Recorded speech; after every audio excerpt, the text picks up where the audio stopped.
Bonjour à tous et bienvenue dans cette vidéo où je corrige l'exercice proposé plus tôt sur le Facebook de H2Prog.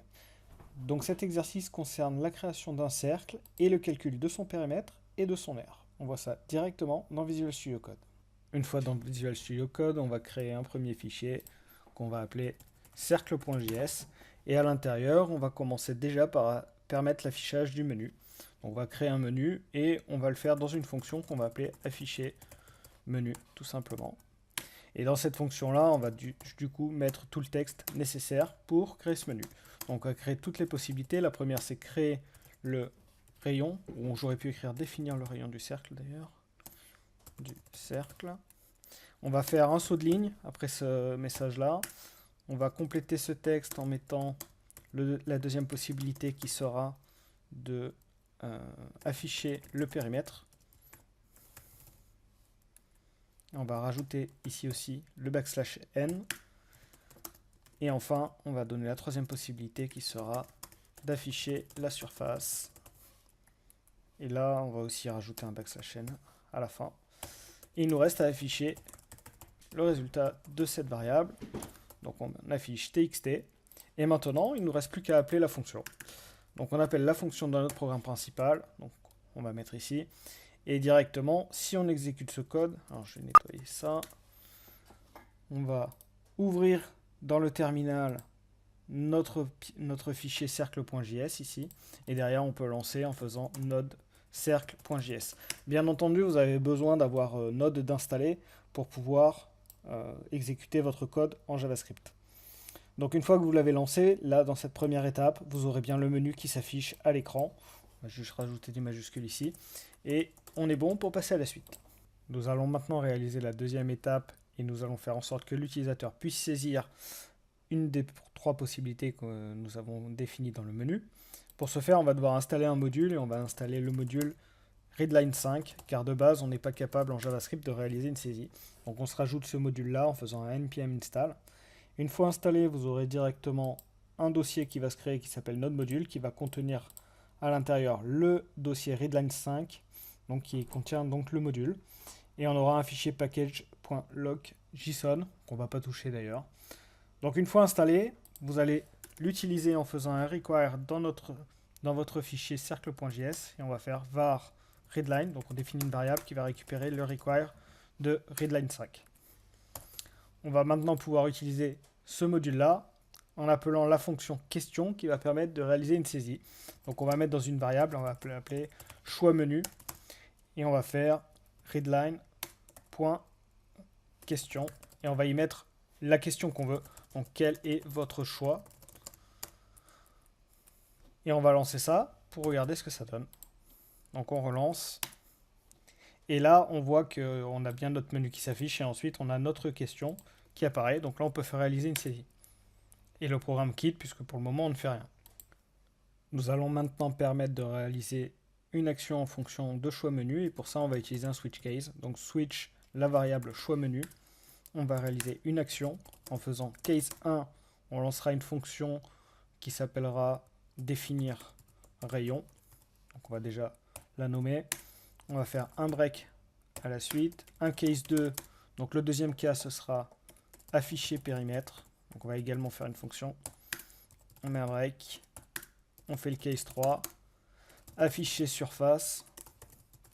Donc une fonction également. Un break. En default. Donc c'est-à-dire si on n'a aucun des trois cas là, on affichera K. On va faire un console log K inconnu. Ajoute un break même s'il n'est pas nécessaire. Et on est bon à ce niveau-là. Il nous reste à définir les fonctions en dessous. Donc pour le moment, on va rien y mettre dedans. On les définit juste.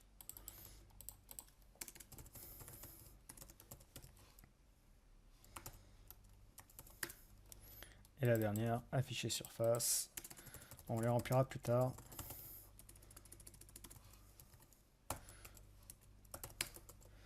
Voilà. Alors par contre, il va y avoir une particularité, c'est que readline.question, ici, ça retourne une chaîne de caractères. Et là, on est en train d'utiliser un entier dans notre switch case. Donc du coup, ce qu'on va faire, c'est qu'on va le transformer en entier, tout ceci. Et on va juste rajouter devant parse int. Et on va englober la question ici. Et comme ça, on aura bien cet affichage-là. Je vais juste rajouter un console log pour le moment à cet endroit-là. Définition du rayon. Comme ça, on va vérifier que ça fonctionne bien. On va le mettre dans les 3 cas. On va mettre afficher le périmètre. Donc on fait juste un affichage pour le moment pour tester qu'on arrive bien dans chacune des cases, dans chacun des cas. Et le dernier, afficher la surface. On va relancer directement et on vérifie que si on prend le premier cas, on entre bien définition du rayon. 2, afficher le périmètre. 3, afficher la surface. Et si je relance et que je mets 4, on rentre, voilà, cas inconnu et ça quitte. On va maintenant éviter de sortir du programme dès lors qu'on a fait notre choix. Et pour ce faire, on va devoir boucler juste à temps qu'on ait choisi un cas 4, qu'on va rajouter d'ailleurs dans le menu, qui va nous permettre de quitter. Donc on va mettre un cas plutôt que 4, on va mettre 9. Et on va écrire quitter pour quitter le programme. Donc on fait ce cas-là, on rajoute un cas 9 ici. On va juste faire également un console log quitter ou à bientôt. On affiche à bientôt. Voilà.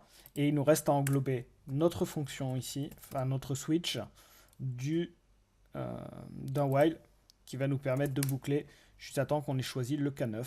Donc on va remettre ça à l'intérieur. Et ce qu'on va écrire, du coup, c'est tout simplement si choix menu est différent de 9.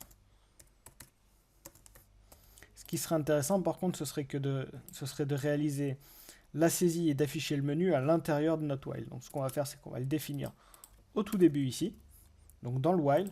Par contre, pour le moment, choix menu n'existe pas. Donc ce qu'on va faire, c'est qu'on va réaliser la déclaration de choix menu avant le while, qu'on va définir à 0. Donc vu qu'il sera 0, on sera bien différente de 9, et du coup on rentrera bien à l'intérieur. Donc ici je vais enlever le var, qui n'est plus nécessaire puisqu'il est défini à l'extérieur. Et donc là directement on devrait boucler et réaliser l'ensemble des actions. Voilà, donc c'est bien le cas, je quitte plus le programme. Par contre si je choisis 9, je quitte bien le programme. Il ne nous reste plus qu'à réaliser les fonctions, et on va déjà réaliser la première qui va être de définir le rayon. Donc ce qu'on va faire, c'est qu'on va déclarer une variable rayon à l'extérieur de notre while ici, et on va aller renseigner cette valeur quand on sera dans définir rayon, donc c'est-à-dire dans le cas 1. Donc on va faire ici rayon est égal à une saisie, donc on va réaliser à nouveau une saisie, et je vais reprendre le code qu'on avait au-dessus pour aller plus vite. Voilà, on va mettre la question quel est le rayon du cercle, et là on va mettre un point d'interrogation, et ce qu'on va pouvoir faire, c'est afficher, par exemple, après avoir réalisé l'action de définir rayon, le rayon, juste pour s'assurer que on a bien défini la valeur. Donc on fait ça, maintenant on peut relancer, on va créer le rayon du cercle, et là on va choisir sa valeur, on va mettre 5 par exemple, et on a bien 5 qui s'affiche, donc ça a bien fonctionné. La variable rayon est définie avec la valeur qu'on a décidée ici. On va maintenant calculer le périmètre et l'afficher. Donc on va déclarer une variable résultat par exemple, et on va réaliser ce calcul en faisant 2 fois rayon fois pi. Donc c'est comme ça qu'on calcule le périmètre. Et pour avoir la valeur de pi, on fait mat.pi, tout simplement. Et on va faire un affichage console.log de le périmètre, et on va afficher le résultat ici. De la même manière pour la surface, je vais copier ceci. On va faire rayon fois pi. Donc ça c'est des maths, hein. Pour calculer la surface, c'est comme ceci. Et on affichera la surface et on affiche le résultat. Maintenant, il nous reste à tester ça. Donc on va relancer notre petit programme. On va faire créer le rayon, on va mettre 5. On va faire afficher le périmètre. On a bien 31. On va afficher la surface. Et on a 78. Maintenant, si on veut changer de cercle, on va mettre par exemple 2. On va afficher le périmètre, donc 12,56, et on va afficher la surface, 12,56 aussi, ce qui est normal, puisque quand on est avec deux rayons, la surface et le périmètre est le même. Donc c'est tout à fait bon. On en a fini pour ce petit programme. Merci à tous d'avoir suivi cette vidéo. N'hésitez pas à utiliser le cours 10 heures de prog JavaScript avec Node.js sans framework disponible sur Udemy. Je mets à disposition un code heure de prog en majuscule qui vous permettra d'accéder au cours à une quinzaine d'euros. De la même manière, pour mon second cours qui permet de créer des jeux, n'hésitez pas à l'utiliser avec le code heure de prog, donc qui permettra également d'avoir une réduction et de l'avoir pour environ 15 euros. Je vous remercie et à très vite.